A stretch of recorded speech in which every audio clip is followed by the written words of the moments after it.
Hola a todos y bienvenidos a este nuevo video. El día de hoy voy a hablar de un libro de George R.R. Martin en colaboración con otros dos escritores que son reconocidos en el género de la ciencia ficción. Es un libro que la verdad sí había escuchado de él, pero por una u otra razón nunca me atrayó leerlo, hasta que hace poquito me dio un bloqueo lector inmenso y pues tomé este libro para tratar de quitármelo y me llevé una gran sorpresa. Me refiero a La huida del cazador, escrito por George Martin, Gardner Dozois y Daniel Abraham. Seguramente muchos van a conocer a Martin propiamente.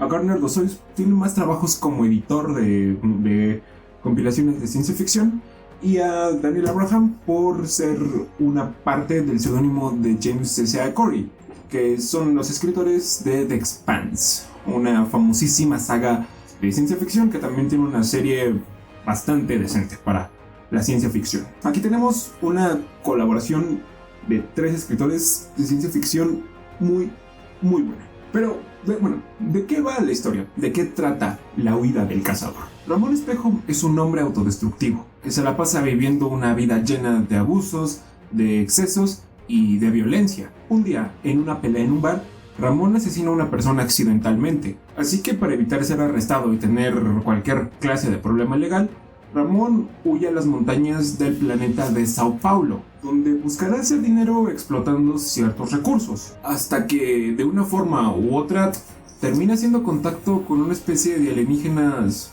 bastante peculiares. Pero el detalle con estos alienígenas es que van a someter a Ramón a una misión. Un hombre irrumpió hace un par de días en su base alienígena, entonces van a usar a Ramón y a un alienígena llamado Manek para que persigan a este hombre y no revelen la existencia de estos alienígenas que están en riesgo. Por lo que Ramón y el alienígena Manek se van a embarcar en una cacería bastante interesante en una zona inhóspita, salvaje y bastante similar pero bastante ajena a lo que puede llegar a ser un país latinoamericano. Ok, la premisa no es muy sencilla que digamos, pero no significa que sea imposible de entender o que sea súper compleja. Rápidamente quiero quitarme de la única cosa mala que no me gustó de La huida del cazador, y es que se dejan de lado ciertas situaciones que son realmente fundamentales para que pasen ciertas cosas, y una de esas razones es la razón por la que Ramón huye a las montañas de Sao Paulo. Estas cosas no están muy bien exploradas y solamente se abarcan de una forma superficial para que vayamos directo a la historia. Eso es lo único malo, por así decirlo, pero realmente no tiene ninguna repercusión en lo demás de la historia respecto a la ciencia ficción. Así que, ahora sí, vamos con lo bueno. Rápidamente, desde el prólogo, conocemos qué clase de hombre es Ramón. Es un hombre adicto a la violencia, que solo ve por sí mismo y no le importan los demás. Aparte de sobrellevar una relación tóxica con su novia Elena, con quien siempre pelea, Ramón no teme matar a quien sea solamente porque sí. Y muchos se podrán preguntar, ¿cómo se puede simpatizar por un ser humano tan repudiable, tan odioso, tan salvaje, tan machista, tan sanguinario, etcétera, etcétera, etcétera? Precisamente esa es la magia de este personaje, creo yo, ya que Martin tiene una habilidad muy peculiar para desarrollar personajes con una moral dudosa que llegan a ser autodestructivos a través de una redención bastante complicada, bastante grotesca y bastante enfermiza. Tenemos muchos ejemplos de personajes así con Martin. Theon Greyjoy en Danza de Dragones por todo lo que hizo en Choque de Reyes e incluso lo que pudo llegar a haber hecho en Juego de Tronos. En este personaje igual tenemos una redención bastante interesante. Dirk Targaryen en Muerte de la Luz es uno de esos personajes que, a pesar de que no son completamente desgraciados del todo, tienen una redención muy complicada. Joshua York en Sueño del Febre busca una redención bastante complicada. Val el Alimanco en Refugio del Viento también es uno de esos personajes que mientras tú vas leyendo lo odias y lo amas a la vez, porque pueden llegar a ser bastante complicados y de una forma u otra llegan a tener una redención. Jaime Lannister en Canción de Hielo y Fuego también no es un hombre que sea muy agradable del todo en los Siete Reinos, pero aún así en Tormenta de Espadas y en Festín de Cuervos tiene un arco de redención bastante complejo y bastante interesante. Todos estos personajes tienen algo en común: son odiosos, son repudiables y no son precisamente las mejores personas que uno quisiera encontrarse. pero de una forma u otra te terminas encariñando con ellos, terminas comprendiendo por qué hacen las cosas que hacen, y Ramón Espejo es uno de esos personajes que tú primero odias y después de 5 o 6 páginas te terminas encariñando con él, porque hay una elegancia bastante interesante con estos personajes. Y es que Martin, junto con Dozois y Abraham, abarcan diversos aspectos de la vida de Ramón, lo que lo hace un personaje más repulsivo y más complejo a la par. El siguiente punto bueno que a mí me fascinó fue la creación del planeta de Sao Paulo. No he ido a Sao Paulo, no he ido a Brasil, pero la verdad hay un respeto hacia la cultura latina bastante bueno. Y no solamente nos limitemos a Sao Paulo, también hay referencias a la cultura mexicana.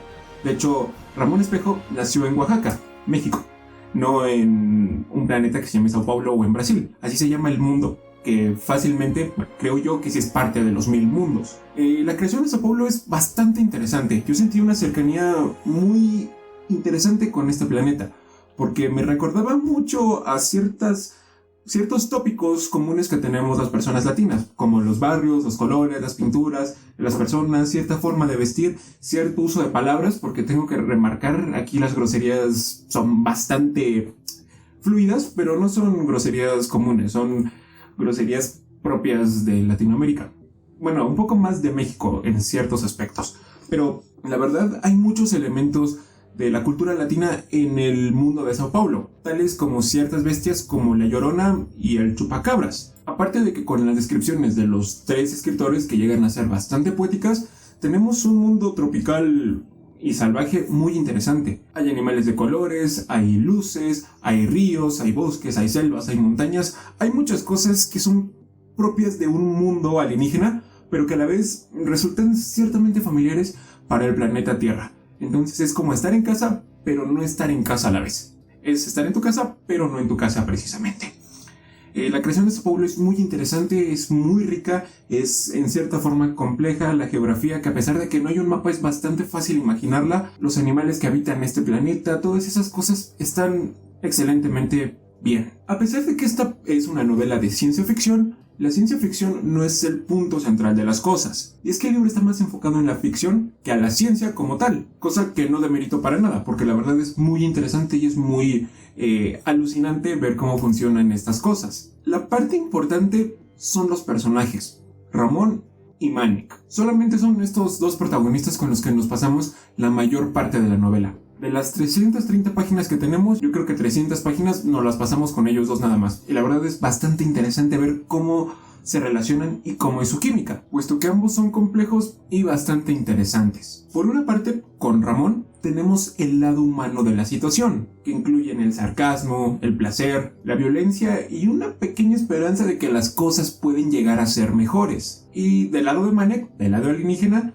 tenemos una parte un poco más seria respecto a las perspectivas de la vida, quien se toma todo literalmente, cuestionando todo lo que hace Ramón, por ende cuestionando la naturaleza humana, los aspectos emocionales, fisiológicos, físicos, psicológicos. Y es que cuando estos 2 personajes se juntan, no emiten la típica hermandad de primero de que 2 tipos que se llevan mal y después terminan siendo mejores amigos por siempre.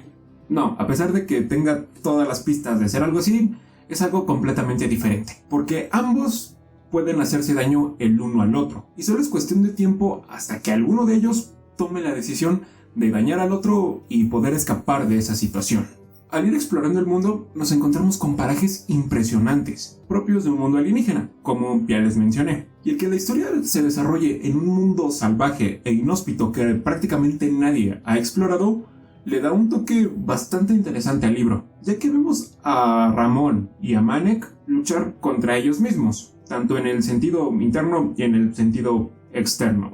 Luchan contra sus demonios internos y tienen roces ahí el uno con el otro, Manek y Ramón. Y también luchan contra un ambiente hostil. Los ríos, los animales, la vegetación, los chupacabras, que son una especie de alienígenas muy interesantes en este libro. Y también mientras van cazando al hombre que se escapó, quien no les va a dejar las cosas fáciles, puesto que al estar consciente de que lo están cazando, este hombre deja varias trampas en las zonas inhóspitas, lo que hace más difícil la caza de este hombre, por lo que Manek y Ramón tienen que usar habilidades bastante peculiares y que lo salvaje, lo natural y lo artificial, la ciencia ficción y los alienígenas se junten y se mezclen de una forma tan espléndida, de una forma que uno nunca pudiera imaginar, es simplemente admirable. Porque tú vas leyendo y devorando las páginas hasta que te das cuenta de que ya casi lo vas a terminar. Se podría decir que este libro es como la película del Renacido, solo que con alienígenas y en un mundo alienígena prácticamente inhóspito y salvaje. Quiero remarcar un poco al personaje de Ramón, porque cuando vamos profundizando en él, nos encontramos con un reflejo de la humanidad bastante clara. Nos encontramos con un panorama bastante contradictorio, que hace dudar al lector si está haciendo lo correcto con su vida o si está aprovechando lo que tiene. Así que Ramón no es un personaje tan cruel como muchos lo podríamos llegar a imaginar, sino que es un personaje gris, que hace cosas malas, pero no precisamente porque quiera hacerlas, sino porque muchas veces no tiene otra opción. Ahora, abarcando el lado de los 1000 mundos, se expande muchísimo más todo lo que Martin ha llegado a crear en los 1000 mundos. En Muerte de la Luz tenemos un mundo bastante interesante en el relato de la Rosa de Cristal, que nos pone un planeta bastante interesante y reglas muy interesantes para este universo. Muerte de la Luz fue el pilar de todo lo que es los 1000 mundos, y la verdad es una historia muy muy buena. Puerto Estelar, una novela gráfica muy extraña y muy buena también abre los horizontes de los 1000 mundos, pero nada como la vida del cazador, que por primera vez se plantea ciertas químicas entre especies, pero de una forma no completamente amistosa, agradable o en el festival de Warlong. La verdad, sí hay una que otra referencia muy, muy escondida en esta historia, que la verdad sí tienen que estar muy atentos para que no se pierdan de ninguna referencia. También tengo que remarcar la parte final, cuando pasan ya todo lo que tiene que pasar y nuestros personajes se encuentran en un punto bastante interesante, cuando ya se dio un giro muy impresionante que realmente nadie puede anticipar. Se los aseguro que nadie puede anticipar el giro que hay en este libro. El final sí me fascinó demasiado, ató todos los cabos, no dejó nada suelto y al final te quedas con un sabor de boca agridulce. No termina mal, pero tampoco termina bien para los personajes. Es un final que era lógico para toda la historia y la verdad, al final te quedas con ganas de más. ¿Quieres volver a releer todo lo que pasaste? Toda la acción, la ciencia ficción, todo el drama de los personajes, los dilemas éticos, los dilemas morales. ¿Quieres volver a repasar todo? Porque todo es prácticamente exquisito. No hay una parte que sea aburrida, no hay una parte que te abrume, no hay una parte donde los personajes sean castrosos u odiosos, no hay una parte donde falte la originalidad. Todo está perfecto y todo está bastante bien. Es uno de mis libros favoritos de Martin, se volvió uno de mis favoritos de repente. La ayuda de Gardner Dozois y de Daniel Abraham igual resulta bastante compleja. Utilizan una prosa diferente a la de Martin, hay ideas un poco más alocadas, ciertos elementos más complejos que Martin por sí solo no hubiera podido dar. Y en conjunto estos tres escritores crean una novela de ciencia ficción que es tan filosa que es prácticamente imposible no cortarte mientras vas leyendo las páginas. Pero bueno, esto es lo que a mí me pareció La huida del cazador. Espero que les haya gustado y nos vemos en la próxima.